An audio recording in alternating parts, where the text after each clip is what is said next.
Boolean operators are your secret weapon for precision searches.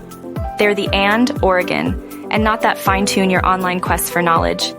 Imagine you're searching for climate change and policy. By using and, you're telling the search engine to show results that include both terms. It's like a search spotlight, focusing on the intersection of two ideas.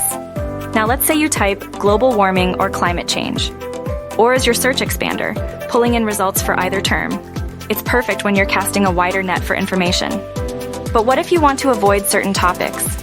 Enter pollution, not plastic. Not is your search filter, excluding unwanted results. It's the tool for when you need to narrow the field and cut through the noise. You can even mix and match these operators for a super targeted search. Renewable energy and solar or wind, not fossil fuels, is like a search recipe, combining ingredients for the perfect result. Don't forget about filters.